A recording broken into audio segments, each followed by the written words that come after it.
So when you go to Sahih Muslim 3004,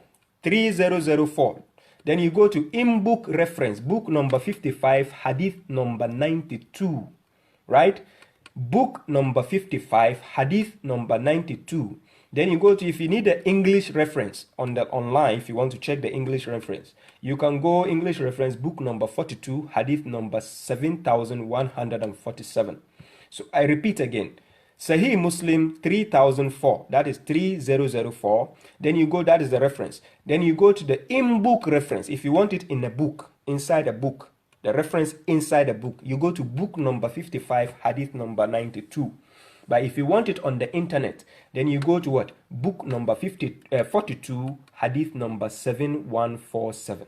What does the hadith claim?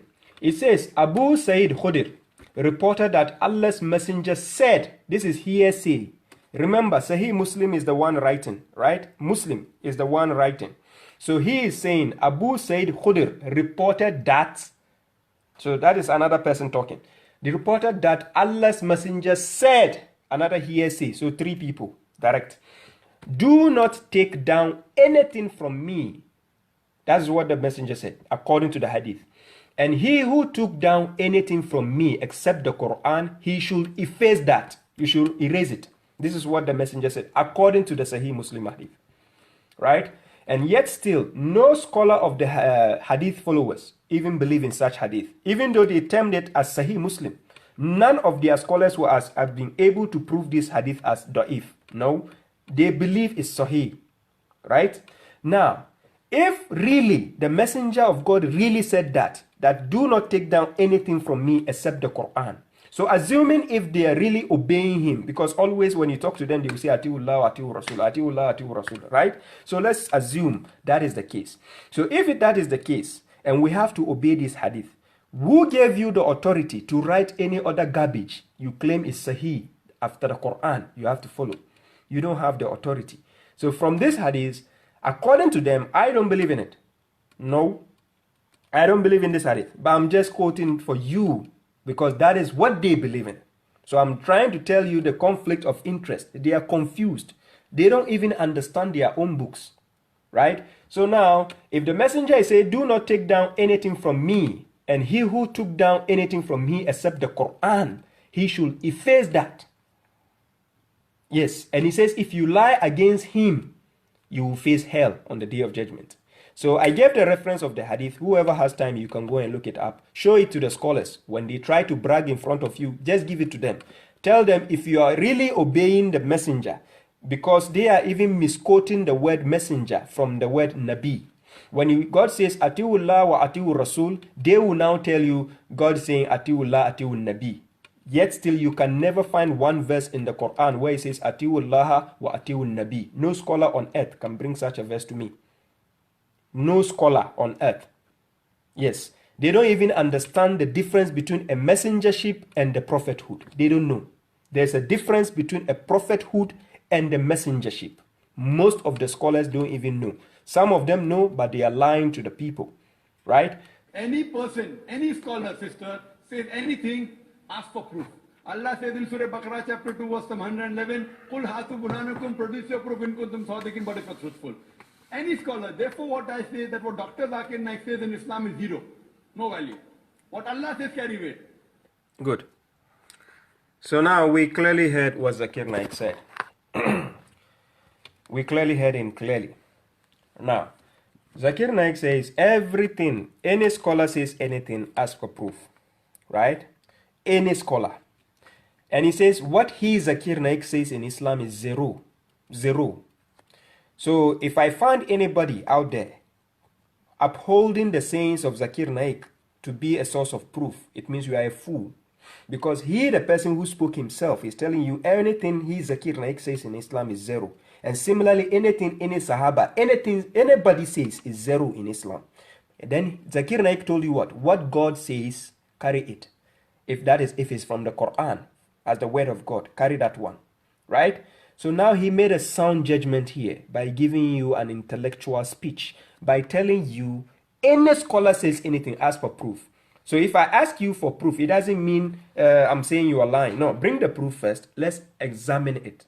Similarly, when you give a police, you're driving and you're stopped by a police and he asks you for your license and you give it to him, it doesn't mean because you have given your license, which means the police approve who you are. No, he has to certify, check it and certify that yes, you are actually intact before he lets you go. So similarly, I'm throwing the challenge to any scholar out there. Whatever lectures I give, whatever I say out of my lectures, and you claim I'm trying to deceive the people, I'm here to mislead the people, I only ask of one thing. Just step out, there's a live dialogue, or you come to Finland, we sit down face to face, the camera will be on us, and we see who is telling the truth and who is lying.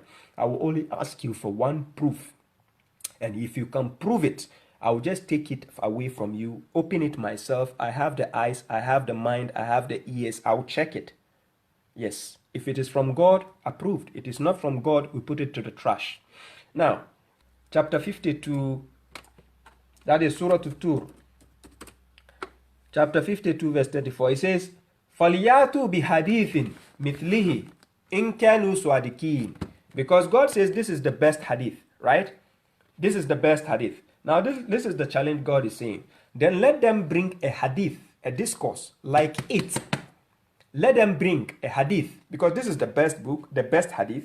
So now, we are throwing challenge to you, the Sunni, the Shia, the Tariqa, the Sufi, the Wahhabi, the Salafi, the whatever you have, the Ahmadiyya.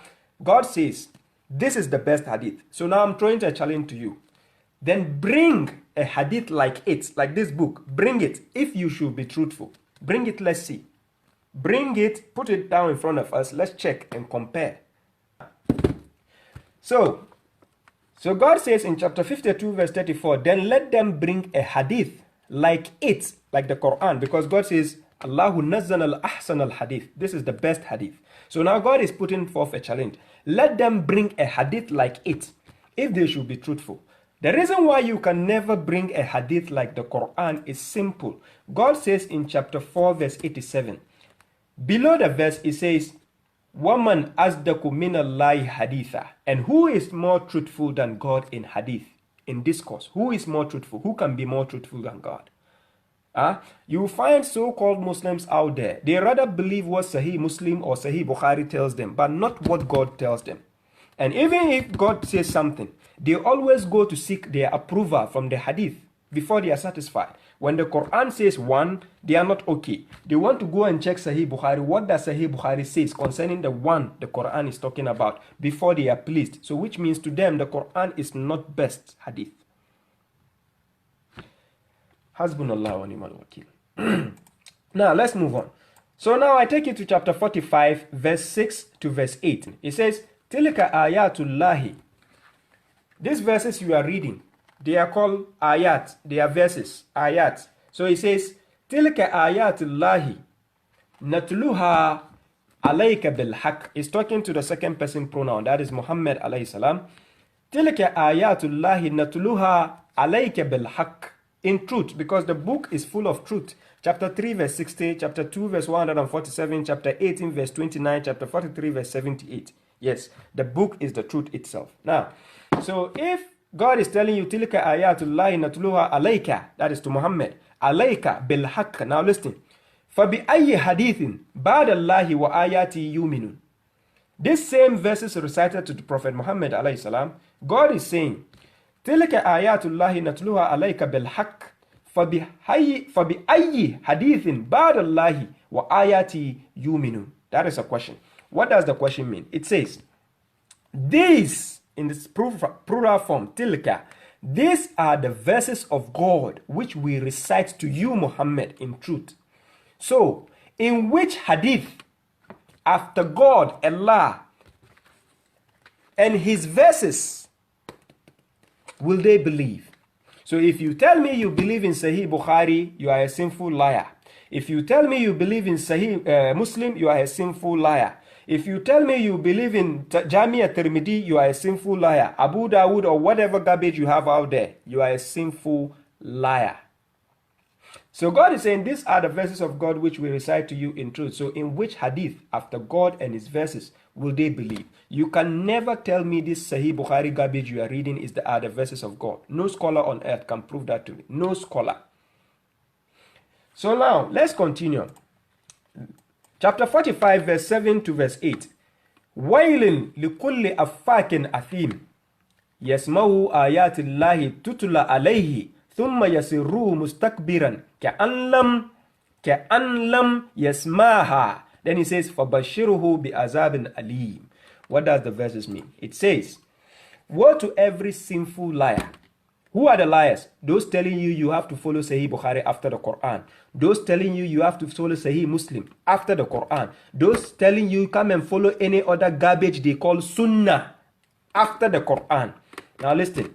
Woe to every sinful liar who hears the verses of God, not the verses of Sahih Bukhari, not the verses of Sahih Muslim, who hears the verses of God being recited to him as they are listening to me right now, then insist arrogantly as if he had not heard them. Because this is how the so-called mainstream Muslims pretend. You tell him the verses of God, he pretend he never hear him. Then he will be throwing some hadith to you, throwing questions.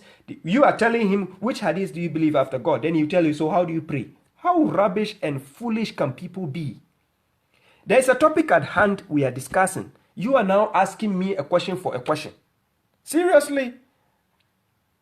So now God is saying, who hears the verses of God being recited to him, then insists arrogantly as if he had not heard them, therefore announce to him of a painful punishment, whether they like it or not.